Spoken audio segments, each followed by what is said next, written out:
ஓம் பிரபன்ன பாரிஜாதாய தோத்ரவேத்ரைகபாணயே ஞானமுத்ராய கிருஷ்ணாய கீதாமிருததுஹே நமः. அபி சேதசி பாபேப்யः சர்வேப்யः பாபக்ருத்தமः சர்வம் ஞானப்ளவேனைவ விருஜினம் சந்தரிஷ்யசி. பகவான் ஸ்ரீகிருஷ்ணர் இந்த ஸ்லோகத்தில் ஞானத்தோட பலன் பாபநாசம், பாபங்கள்லாம் முற்றிலும் அழிந்து போகிறது என்று உபதேசம் பண்ணுகிறார். அபிச்சேதசி பாபேபியா சர்வேபியா பாபகிருத்தமஹா. பாபேபியா அபி பாபகிருத்தமஹா அசி சேத் அப்படின்னு படிக்கணும். நீ பாவிகள் எல்லாம் பெரிய பாப்பியா இருந்தாலும் கூட, ஏன்னா நம்ம மனசுல எப்போ ஒரு குற்ற உணர்ச்சி இருக்கு. ஒரு காலத்தில் நம்ம பக்குவம் இல்லாத போது நம்ம தவறுகள்லாம் நிறைய செஞ்சுருப்போம். அப்புறம் வாழ்க்கையில் நமக்கு அனுபவங்கள்லாம் கிடைக்க கிடைக்க உண்மை புரிய புரிய நம்முடைய லிமிட்டேஷன்ஸ், நம்முடைய வரையறைகள்லாம் புரிய புரிய நமக்கு அந்த பாவங்கள்லாம் நம்ம குறைச்சி நல்ல காரியங்கள்லாம் பண்ணுவோம்.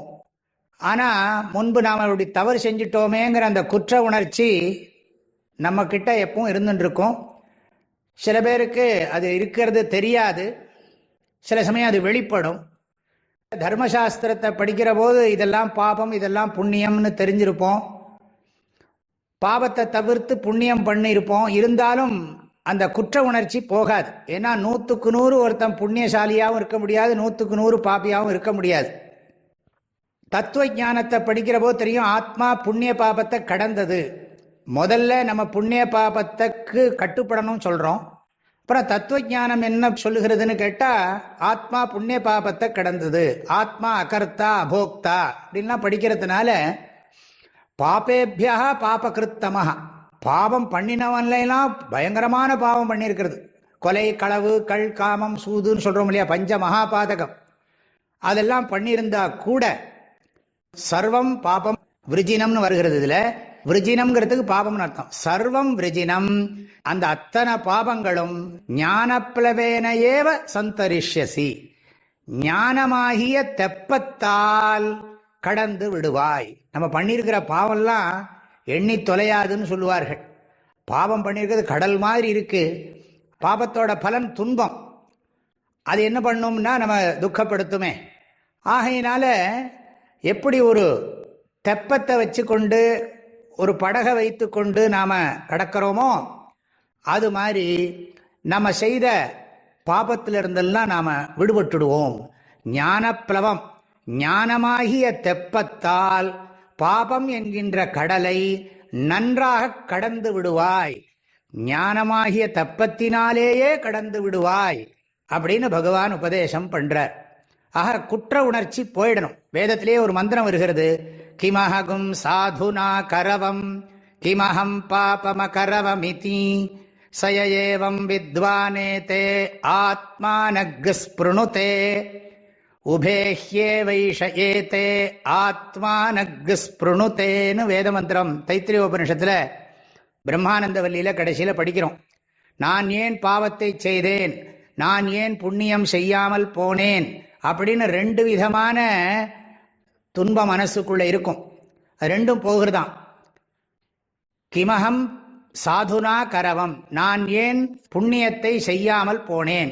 கிமஹம் பாபம கரவமிதி, நான் ஏன் பாவத்தை செய்தேன். ஏதே, இந்த இரண்டும் அறிவாளியை பாதிக்கிறதில்ல, அவனுக்கு ஞான பலம் ஏற்படுகிறது என்று இந்த மந்திரம் அழகா சொல்லுகிறது. எனவே ஞானத்தினுடைய பயன் பாபம் நீங்குகிறது என்பது பொருள். ஆக குற்ற உணர்ச்சியிலிருந்து விடுபடுவோம். there is no hurt and guiltன்னு சொல்ற வழக்கம். அதாவது என்ன நிறைய பேர் புண்படுத்திட்டாங்கன்னு நம்ம சொல்றோம். இது ஏற்கனவே நான் 2வது அத்தியாயத்தில் ஒரு இடத்துல சொல்லியிருக்கேன். எயேனம் வேத்தி ஹந்தாரம் எஸ்சைனம் மன்யத்தே ஹதம் அப்படிங்கிற ஸ்லோகத்தில் 2வது அத்தியாயத்தில் சொல்லியிருக்கேன். ஆகையினால யாராவது என்ன புண்படுத்திட்டார்கள் அப்படின்னு நம்ம சொல்றது, நான் இன்னொருத்தனை புண்படுத்திட்டேனேன்னு சொல்றது.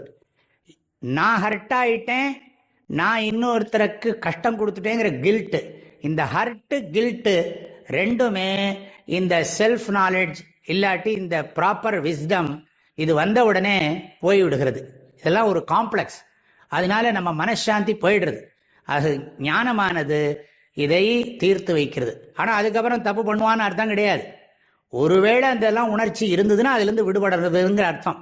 ஏன்னா தர்மத்தை கடைப்பிடிச்சவனுக்கு தான் இந்த உபதேசம் பண்ணுறோம். அதர்மத்தை பண்ணுறவனுக்கு இந்த உபதேசத்தை அவன் மிஸ்யூஸ் பண்ணக்கூடாது.